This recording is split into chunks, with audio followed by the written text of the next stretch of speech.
the downs and the sea, we flourish. The IFCG, along with others, shares a vision that people of different faiths, belief and none can live together, learning and appreciating the journey of each other. Especially at this time, let us keep a moment of silence, that this hope may be lived throughout our world.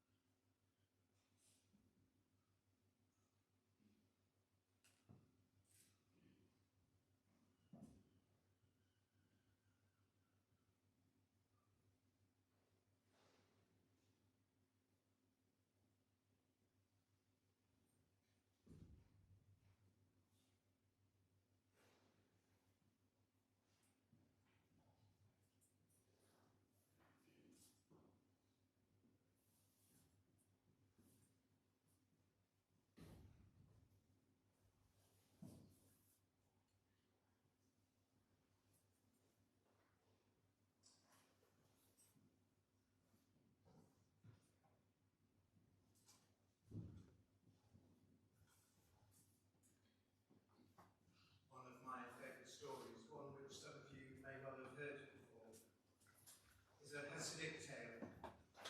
It's about an old rabbi who once asked his pupils how they could tell when the night had ended and the day had begun. Could it be, asked one of the students, when you can see an animal in the distance and tell whether it's a sheep or a dog? No, answered the rabbi. Another asked, is it when you can see a tree in the distance and can tell whether it's a fig tree or a peach tree? No, answered the rabbi. Then what is it? The pupils demanded. It is when you can look on the face of any man or woman and see that it is your sister or brother. Because if you cannot see this, it is still night. Welcome here to Hope Methodist Church, my sisters and brothers. As we proceed through our programme this afternoon, it is one which will bring many thoughts to mind. Familiar readings for some may be different than we have. But in it we speak about our desire to be together as community all the way around this most beautiful, wonderful area, that we can recognise in all people the faces of our sisters and brothers. The programme you have, so you'll be able to see, there are one or two changes which we will tell you as we go along. But we begin first with Jackie O'Quinn, Mayor of Brighton and Hove, who's going to come and read to us a piece by John O'Donoghue called For Peace. Thank you.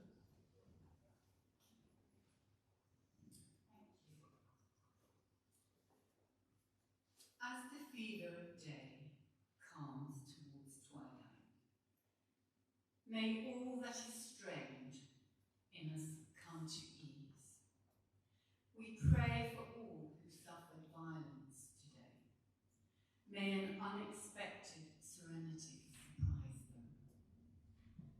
For those who risk their lives each day for peace, may their hearts glimpse providence at the heart of history. Those that make their riches from violence and war might hear in their dreams cries of the lost. That we might see through our fear of each other a new vision to heal our fatal attraction to aggression. That those who enjoy the privileges of peace might not forget their tormented brothers and sisters. That the wolf might lie down with the lamb. That our swords be beaten into plowshares.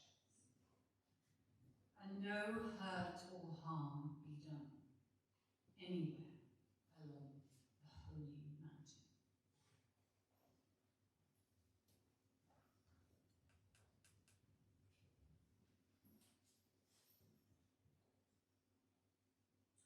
And now we invite Judith to come up.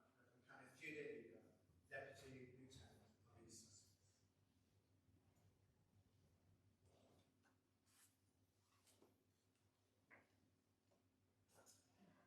As the representative of the Lord Lieutenant of Sussex, I would like to pledge my heartfelt support for the Interfaith Contact Group of Brighton and Hove. His Majesty the King has been a passionate supporter of the interfaith movement. And here in Brighton and Hove, we are blessed with an interfaith organisation that has served our community for over 25 years. The work of the IFCG is vital, perhaps never more so than now. This year's service has the theme Between the Downs and the Sea, Inter Undas et Colles Faremus, as it says on the crest of the city of Brighton and Hove. It gives us an opportunity to celebrate the landscape which makes this city so special, and at the same time to give thanks for the many faith communities who contribute to the rich diversity of our common life. Just as we all share the beauty of the Downs and the sea, we can also share this time of spiritual reflection with one another. Thank you for inviting me.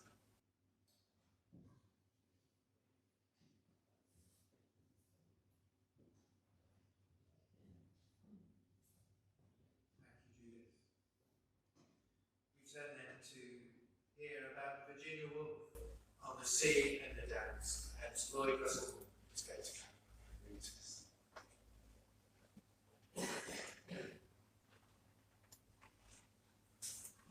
Virginia Woolf, Between the Downs and the Sea.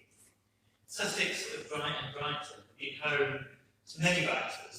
Virginia Woolf lived in Earl in Ashton, which was actually knocked down in the end by the district council, and my mother became the trustee of the funds left over that supported young women's writing. And many holidays we spent reading young women's texts that were sent through to our house to work out which one should be awarded the publishing contract for that year. And those records are in Charleston still today. She moved to Monk's House in Rodmill in 1919, which in the water is what my mother. And just make that clear. And after this, the Leinster settlements, as Virginia and her husband frequented, were frequent visitors to Charleston, which, with its bohemian domesticity, rabble of noisy children, made her come to represent something that she was lacking in her own life. People should visit the church in Charleston, if not the farmhouse themselves, beautiful actions. But these were the words that Virginia Woolf captured the spirit of Between the Downs and the Sea. About Brighton, Virginia Woolf said that it was the most beautiful town in the world, and that she loved wandering through the back streets full of the most improper little shops, and past the great bow windows where the old ladies and their pets were sunning themselves, probably still seen today. And about Sheffield Park, she wrote, the great ponds of Sheffield Park in the right season of the year are gorgeous with red and white purple reflections. The rhododendrons massed upon the banks, and when the wind passes over the real flowers, the water flowers shake and break into each other. About the Downs, she said, too much for one pair of eyes, enough to float a whole population happiness. And her longer text about Sussex, I'll read now. Everything is kind to Sussex, for Sussex is no longer young. She is great. She is great for the veil of evening, as an elderly woman is glad when the shade is drawn over a lamp and only the outline of her face remains. The outline of Sussex is still very fine. The cliffs stand out to see one behind another. All all Eastbourne, all Bexhill, all St Leonard's, their parades and their lodging houses, their bead shops and their sweet shops, their placards and their ballads and their charabands are all obliterated. What remains is what was when William came from France 10 centuries ago, a line of cliffs running into the sea.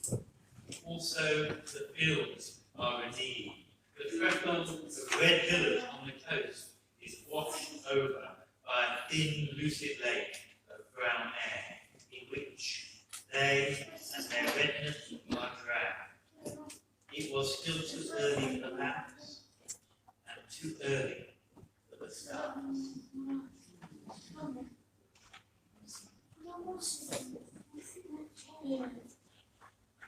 Thank you, Lord. Unfortunately, our next reader, Tuesday, has been called away and cannot be with us today. Standing in for the Prime Minister, so he's busy. And so we've got the closest we could find to the lookalike, and that's Anthea.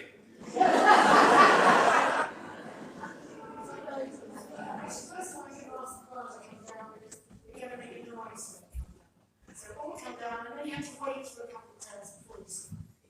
Oh, wait. So all wisdom. I have a reading about Brighton and Hove's peace statue. There were once two small neighbouring towns that did not get on. One was genteel, tidy, God-fearing, the other rude, rash, and extreme.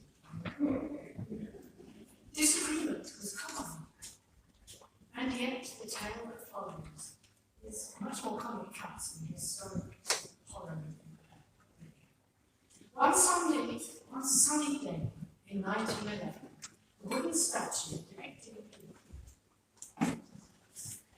depicting peace, designed by Mr. Newbury Trent, was erected on the seaside borders of the bickering municipalities.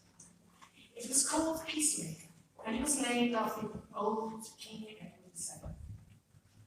Some 30 foot tall, it was an angel holding a orb and an olive branch, as you do when peace comes to mind. A year later, a new home for nurses was opened, and on the same day, Newbury Trent's bronze statue replaced the wooden one. The location of this lovely figure was within the boundaries of Brighton, and its upkeep was Hove's responsibility. Another potential cause for disagreement. On that day, on October 1912, 101 years ago, yes, that's not, but it's not a long time ago, the Duke of Norfolk unveiled the peace statue. In the build-up to the great moment, things went completely upside down. A horse bolted before the wobbly entourage of the statue arrived at the chosen destination. The civic band played up, but the result was gruesome and rather unpleasant, and complete genius as well. The entire glorious occasion was said to be a damp squib. After the unveiling, Brighton's men made an irritable speech, expressing the view that perhaps the peace statue might help Brighton and Hove learn to get on. Fat chance of that, said Mrs. Miggins in the front row.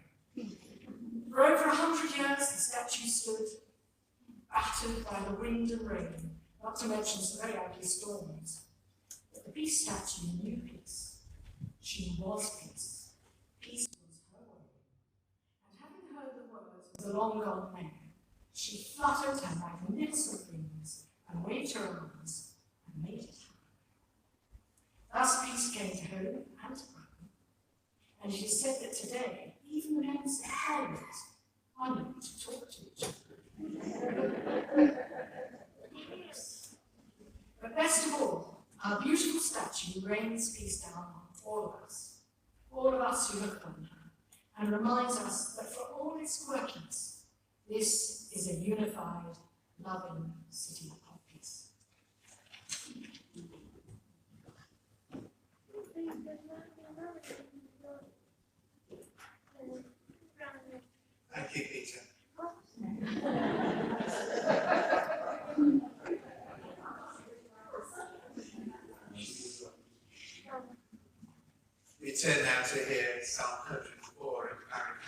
trustee of the Brighton and Hove Progressive Synagogue, is going to read to us.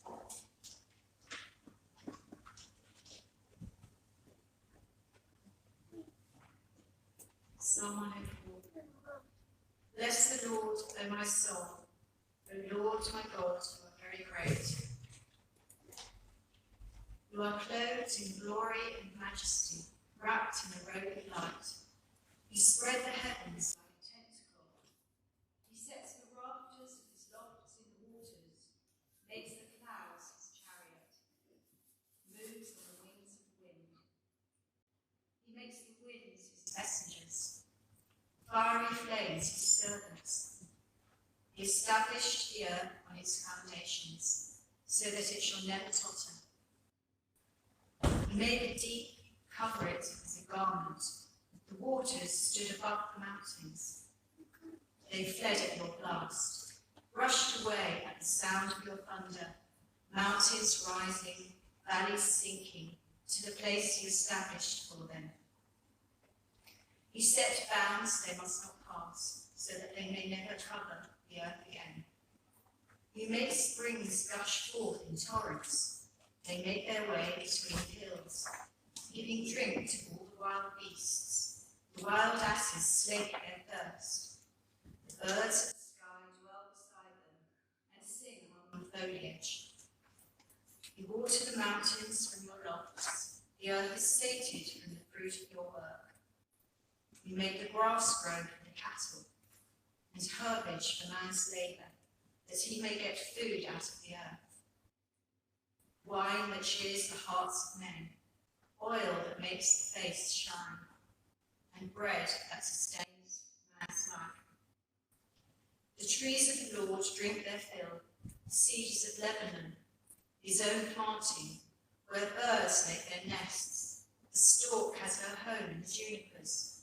The high mountains are for wild goats. The crags are a refuge for rock badgers. He made the moon to mark the seasons. The sun knows when to set. You bring on darkness, and it is night.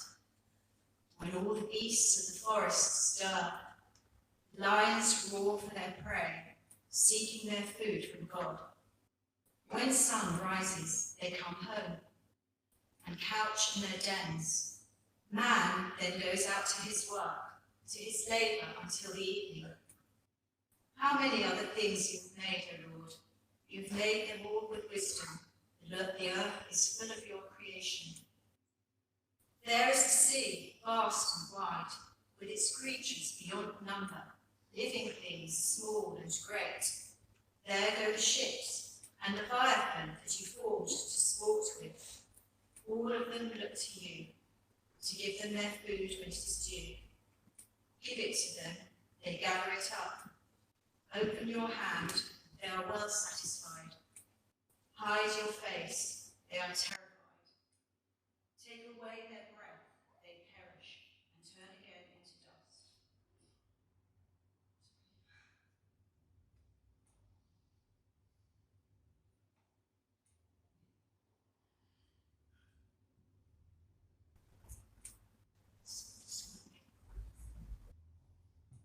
Send back your breath, they are created, and you renew the face of the earth.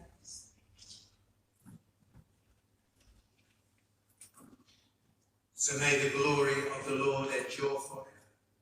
May the Lord rejoice in his works. He looks at the earth and it trembles. He touches the mountains and they smoke. I will sing to the Lord as long as I live. All my life I will chant hymns to my God. May my prayer be pleasing to him. I will rejoice in the Lord. May sinners disappear from the earth, and the wicked be no more. Bless the Lord, O my soul. O my soul. Hallelujah.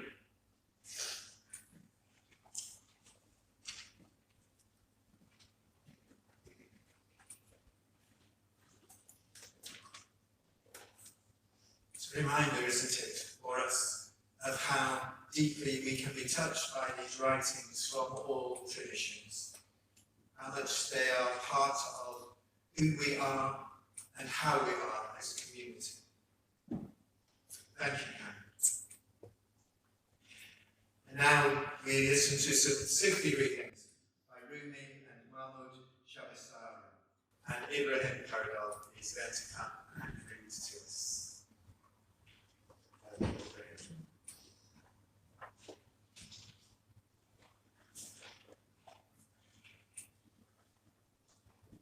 Hello everyone, and welcome.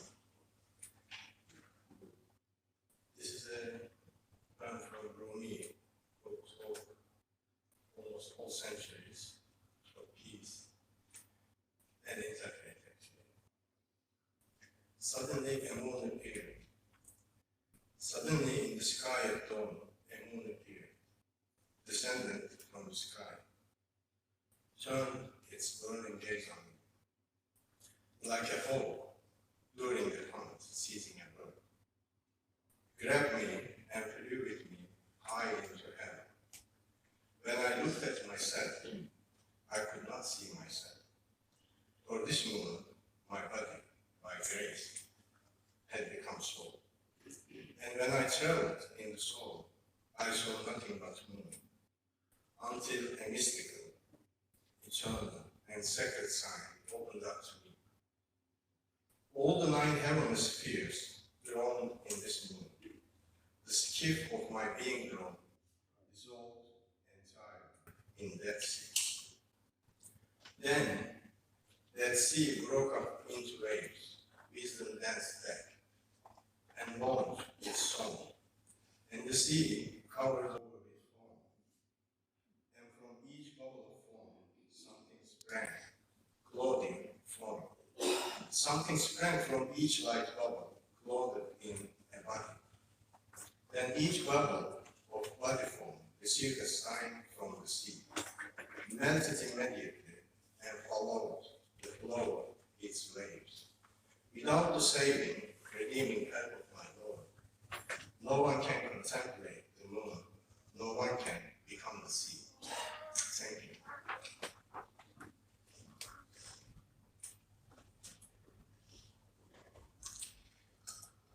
We come to another change in our programme. Unfortunately, members of the Pebble Sangha cannot be with us to share a song from the village tradition. But our loss is also, in a sense, a little bit of a gain for us, because Vocal Explosion, who you were listening to before we started our programme, have agreed to step in and to do another slot for us. I don't know how many of you managed to be here to hear them, but wasn't it a glorious, beautiful noise that they made? They blew me away the first time I ever heard them, which I think was at this service last year, and walking into the church and hearing them again. They blow me away with their close harmony, with the varieties that exist.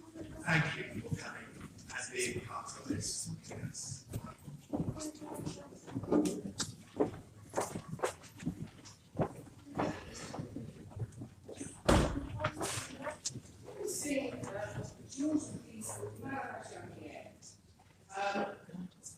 The Georgians use postmodern singings in every part of their life.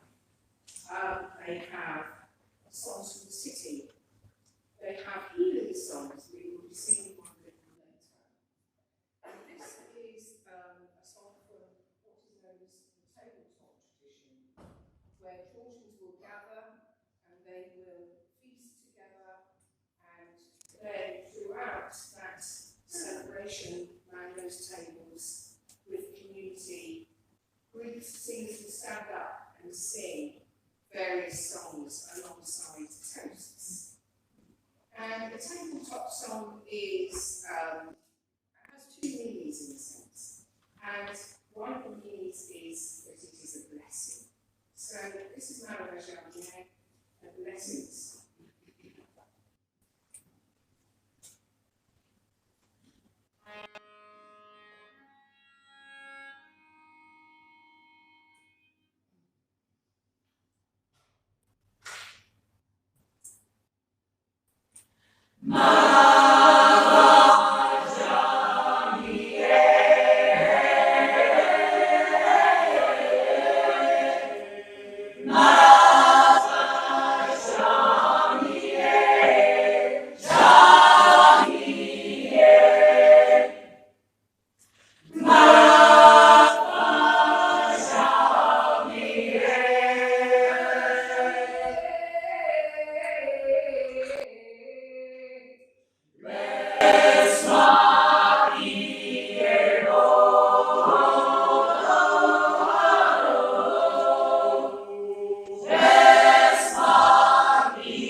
You obviously agree with that.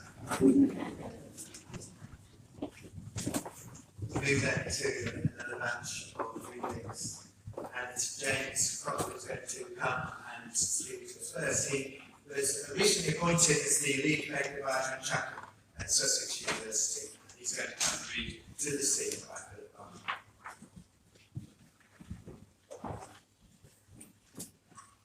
Good afternoon, everyone. I'm so delighted to join you for the first time this year as a relative newcomer to this wonderful city. I'm especially delighted because I will be reading a poem by Philip Larkin, one of our country's greatest humanist authors. His poem To the Sea captures perfectly something unique, both about the English seaside and about a peculiarly humanist sensibility.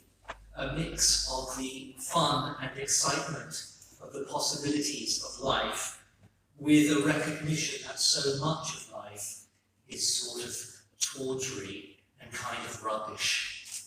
A good reminder that our lives truly are a mix of the sublime and the ridiculous, or mine is anyway. To the Sea by Philip Larkin. To step over the low wall that divides road from concrete walk above the shore brings sharply back something known long before, the miniature gaiety of seasides. Everything crowds under the low horizon, steep beach, blue water, towels, red bathing caps, the small, hushed waves, repeated, fresh collapse up the warm yellow sand. And further off, a white steamer stuck in the afternoon. Still going on, all of it, still going on. To lie, eat, sleep in hearing of the surf, ears to transistors that sound tame enough under the sky, or gently up and down lead the uncertain children, frilled in white and grasping at enormous air, or wheel the rigid old along, for them to feel a final summer plainly still occurs as half an annual pleasure, half a right. As when, happy at being on my own, I searched the sand for famous cricketers, or farther back, my parents, listeners to that same seaside quack, first became known. Strange to it now, I watch the cloudless sea. The same clear water over smoothed pebbles, the distant bather's weak protesting trebles down at its edge, and then the cheap cigars, the chocolate papers, tea leaves, and between the rocks, the rusting soup tins, till the first few families start the trek back to the cars. The white steamer has gone. Like breathed on glass, the sunlight has turned milky. If the worst of flawless weather is our falling short, it may be that through habit these do best, coming to the water clumsily undressed, yearly, teaching their children by a sort of crowning, helping the old too, as they ought.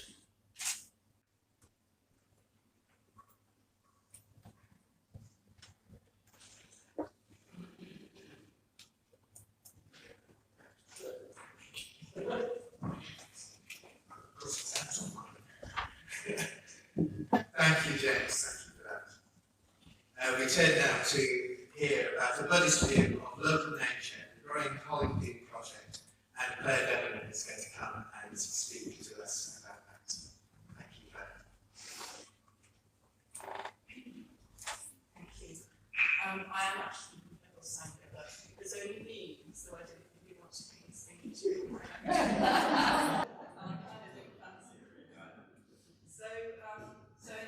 I'm here from Pebble Sangha, which is a Buddhist Sangha in the tradition of the village. Thich Nhat Hanh is our teacher.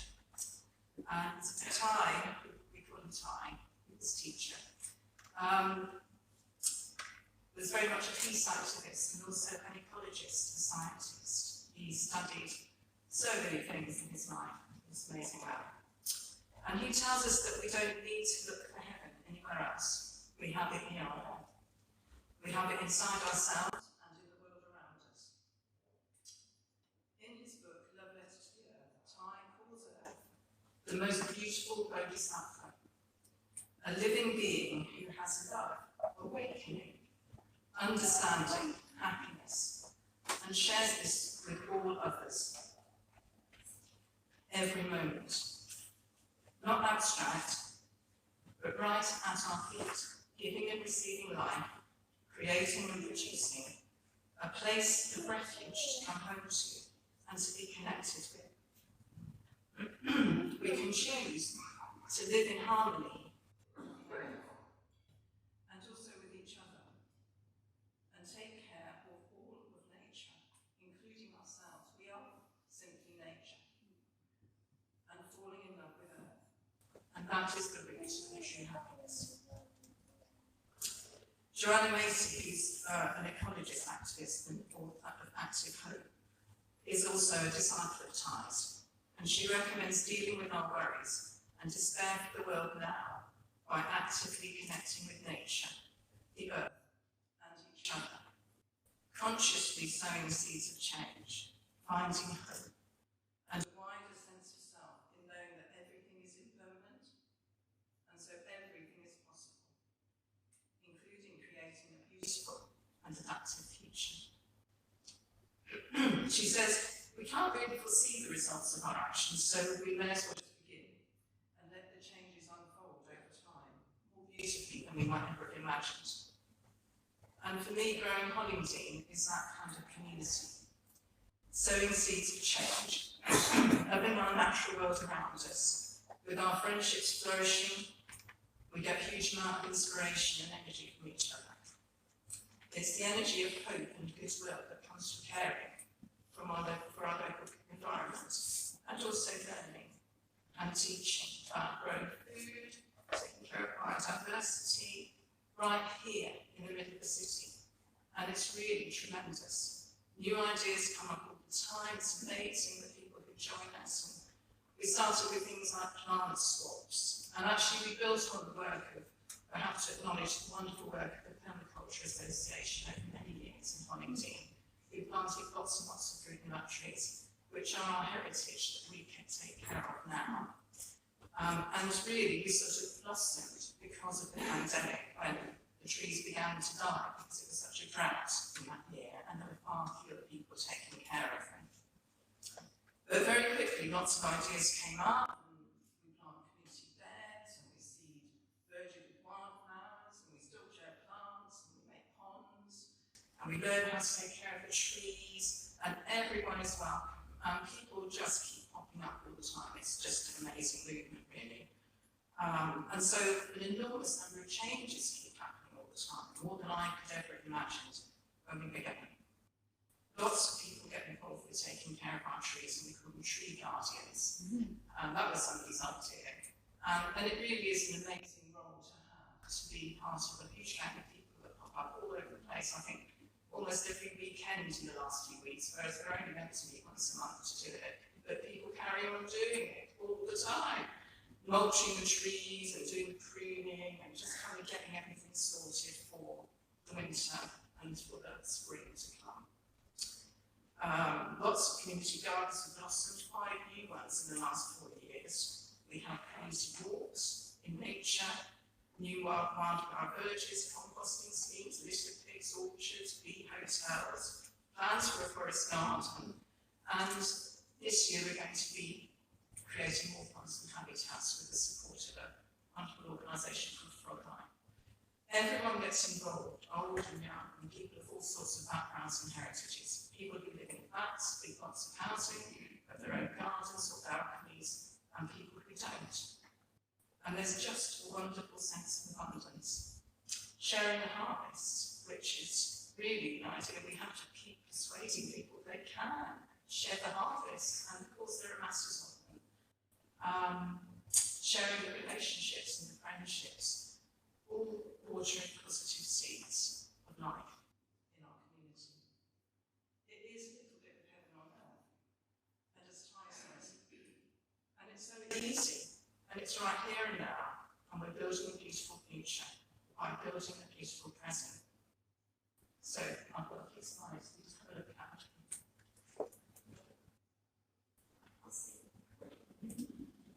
Yeah, so this is, sorry, yeah, you can whiz them on actually.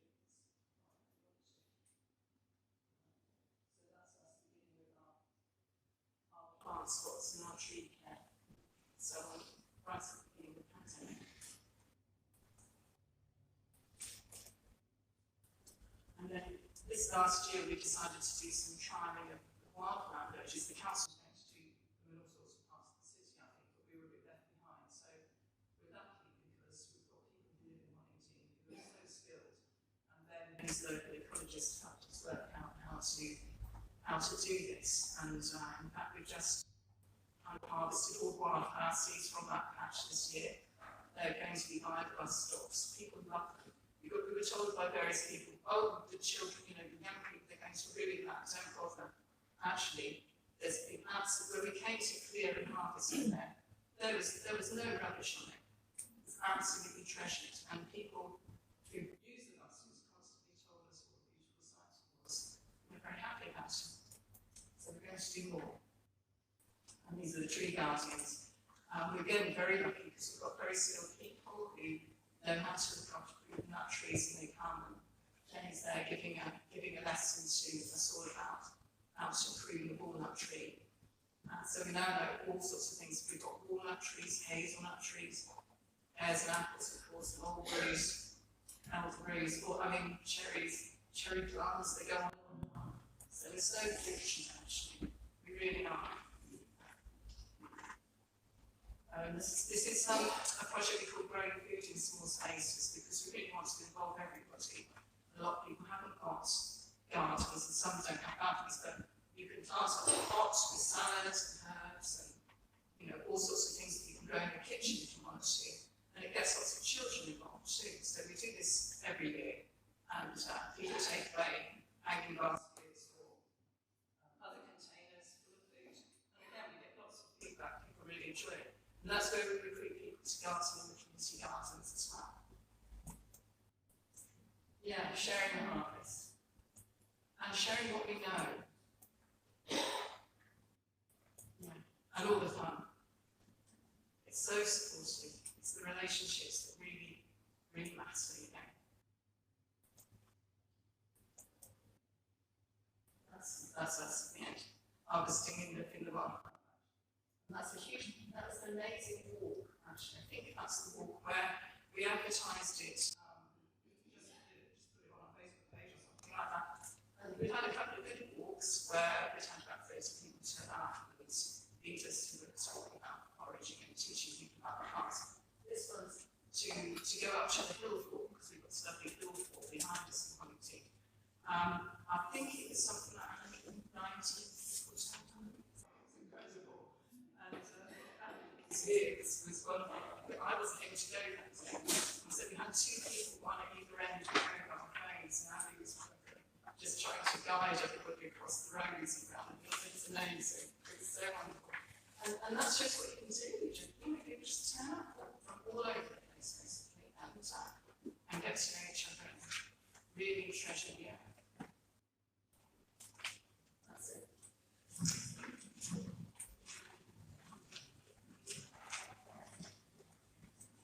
Thank you, Claire. It's great, isn't it? It's thought.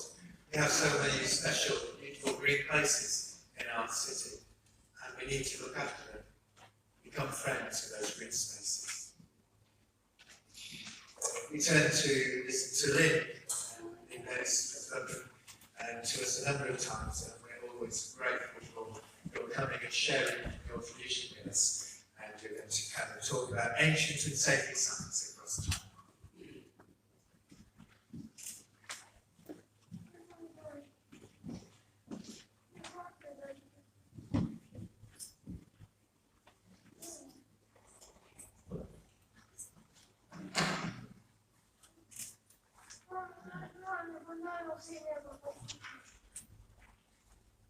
From earliest times, the South Downs have been places of sacredness and sanctuary.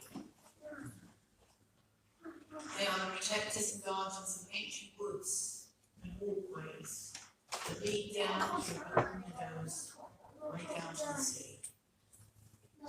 Our earliest sacred site, where the Church of St. Nicholas is now, is a megalithic centre in Bronze Age burial grounds. And Iron Age forts are evident all along the South Downs Way. These areas were sanctuaries and strongholds, where their inhabitants were safe from invaders, from other humans and animals. In the valleys and forests between, verdant with wild grasses, flowers, and they were also prime hunting grounds. And following on from them were the cliffs, wondrous white chalk cliffs that glittered and shone in the sun and in the moonlight. The Romans, when they came, brought many more gods and goddesses, and as was their way, they incorporated them with the local gods and goddesses as well. They built temples and shrines upon the hills and in caves, by springs and lakes, and on the cliff edges and the crevices, they placed gifts for Poseidon and Neptune. Romans coexisted. However, Druidic practices and beliefs were closer to those of the common people. The names of the gods didn't matter to them. They believed that the gods were part of the fabric of the land, visible in the fire, the wind, the rocks and the pools. Guarded by the older ones that kept the balance, and guarded by the ancient yews, entrances to the underworld for those on their last journey. Eventually, the Druids were banished from Sussex, although they're still there now, working at the Long Mouth, celebrating the beauty of the county and the seasons. In time, the Saxons arrived, bringing their own gods and cultures. And they also assimilated those that were there, using the old churches, building many, many more. And with a lot of their language still existing in our placelands around here. When Christianity became the majority religion, they too built on the existing sites. And they also built pilgrims, shrines, and shelters so that they could travel the pilgrim's way.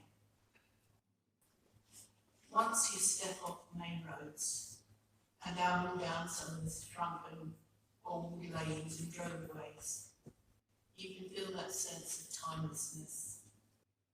Traders, shepherds, holy men and women on pilgrimage, all those that use those tracks over thousands of years, you can feel that presence.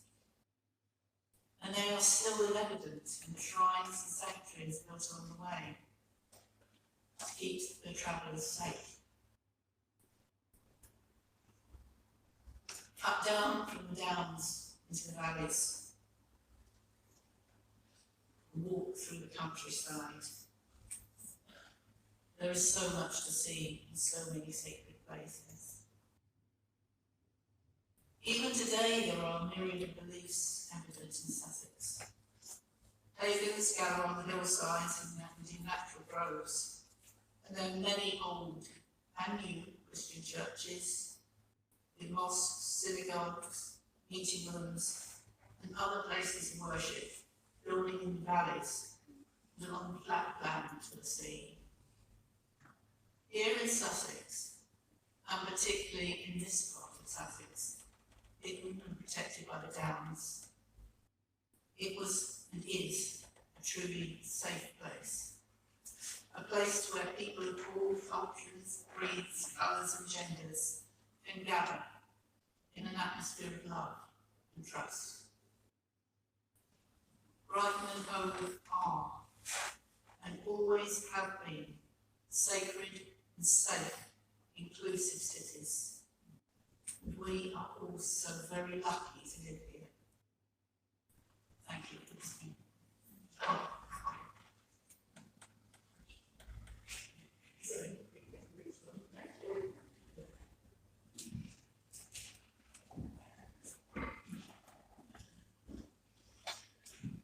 Everywhere is sacred in some way. Yes. We turn now to a prayer in the Baha'i tradition, led by Shri.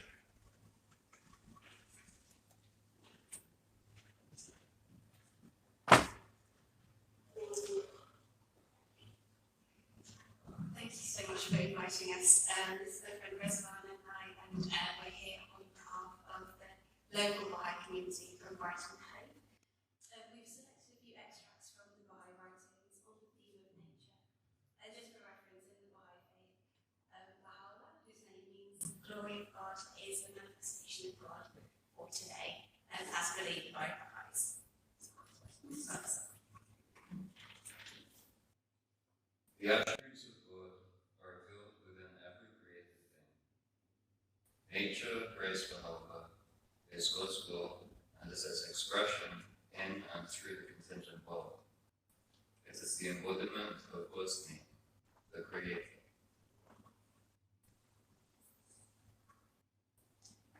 Abdul-Baha tells us that the world, indeed, each existing being, proclaims to us one of the names of God.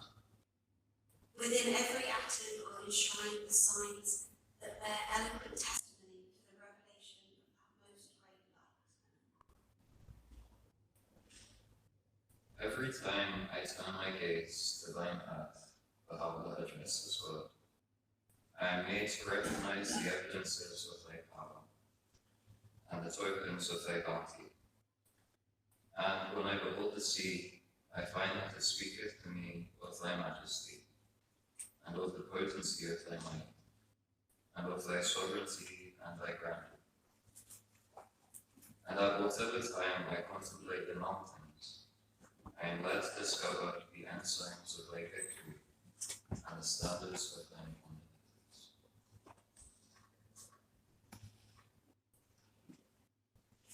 Whatever I behold, I readily discover that it maketh thee known unto me. And it remindeth me of thy signs, and of thy tokens, and of thy testimonies. By thy glory, every time I lift up mine eyes unto thy heaven, I call to mind thy highness and thy loftiness, and thine incomparable glory and greatness. And every time I turn my gaze to thine earth, I am made to recognize the evidences of thy power and the tokens of thy bounty. And when I behold the sea, I find it speaketh to me of thy majesty and the potency of thy might, sovereignty, and grandeur. And at whatever time I contemplate the mountains, I am led to discover the ensigns of thy victory and the standards of thy omnipotence. The Almighty Physician hath his finger on the pulse of mankind. He perceiveth the disease, and prescribeth in his unerring wisdom the remedy. Every age hath its own problems, and every soul his particular aspiration. The remedy the world needeth in its present day afflictions can never be the same as that which a subsequent age may require. Be anxiously concerned with the needs of the age you live in, and simply your deliberations on its exigencies and requirements. We cannot segregate the human heart from the environment outside us and say that once one of these is reformed, everything will be improved. Man is organic with the world. His inner life molds the environment and is itself also deeply affected by it. The one acts upon the other, and every abiding change in the life of man is the result of these mutual reactions. And so this is just a prayer from son of the prophet founder of the faith of God. O thou loving provider, these souls have hearkened to the summons of thy kingdom, and have gazed upon the glory of the Son of Truth. They have risen upward to the refreshing skies of love. They are enamored of thy nature, and they worship thy beauty. Unto thee have they turned themselves, speaking together of thee, seeking out thy dwelling, and thirsting for the water brooks of thy heavenly realm. Thou art the giver, the bestower, the ever-loving.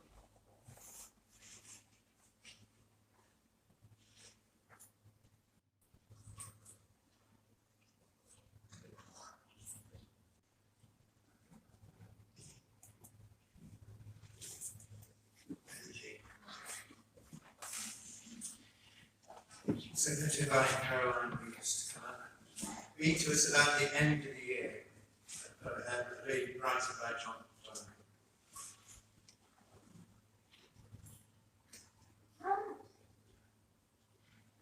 Thank you very much. By John O'Donoghue, called The End of the Year. As this year draws to its end, we give thanks for the gifts it brought, and how they became inlaid within where neither time nor tide can touch them. The days when the veil lifted, and the soul could see delight, when a quiver caressed the heart in the sheer exuberance of being here. Surprises that came awake in forgotten corners of old fields where expectations seemed to have quenched. The slow, brooding times when all was awkward, and the wave in the mind pierced every sore with salt. The darkened days that stopped the confidence of the dawn. Days when beloved faces shone brighter with light from beyond themselves, and from the granite of some secret sorrow, a stream of buried tears loosened. We bless this year for all that we have learnt, for all we loved and all we lost, and for the quiet way it brought us nearer to our invisible destination.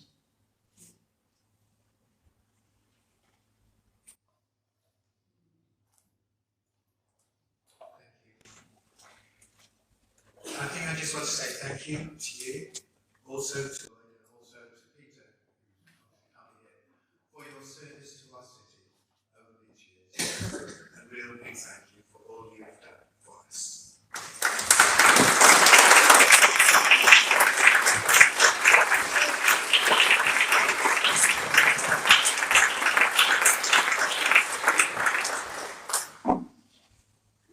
We turn again to vocal expression, just to come and lead us towards the end of our programme. Not quite there yet, but moving nicely.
We're going to sing another children's song now called Alicia. And again, many different areas that the song was used in. And the Georgians have a very strong belief that the power of vibration, the power of the voice, the power of song is incredibly potent. So you will find that in the church tradition. You will also find it in a very ancient shamanic tradition. Salvation was used to heal children of such things as measles before antibiotics. So if you were deep in the mountains or far into the countryside, and again, pre-mainstream medication, you would sing a song like this, maybe to 7 or 8-year-old child.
Emma's just going to come and give us a blessing, and I've got to say his closing words, which usually just at the end, and then let's carry on singing to the existence.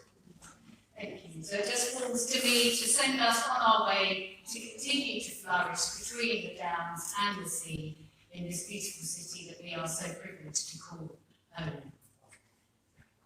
Deep peace of the running wave to you.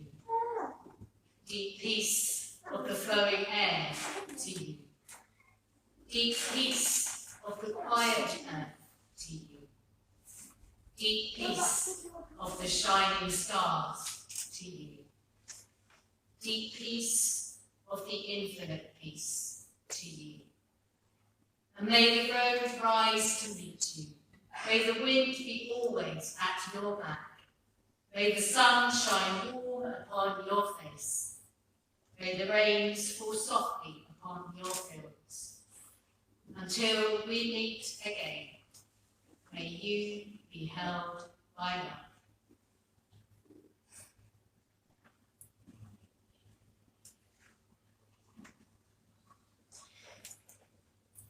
When COVID hit, we were wondering in this place how we somehow shared hope. And so we put up some very kind of crudely made words of love and hope in our windows. And 3 years later, because we kept forgetting to take them down, we replaced them with love and hope, but done properly and professionally. And they shine from our windows all night, all day, every day. I hope that we, as part of this interfaith contact group, friends, family, sisters and brothers, we will continue to make love and hope shine brightly in this place. Between the downs and the sea, let us flourish. Thank you for being with us. There are going to be refreshments, but I don't think you're going to move until these are finished singing. I don't think. Please, both legs wide. We're going to sing blessing again. Daughter blessing, Malachi Charlier, to the evening one. Well, you can't do it.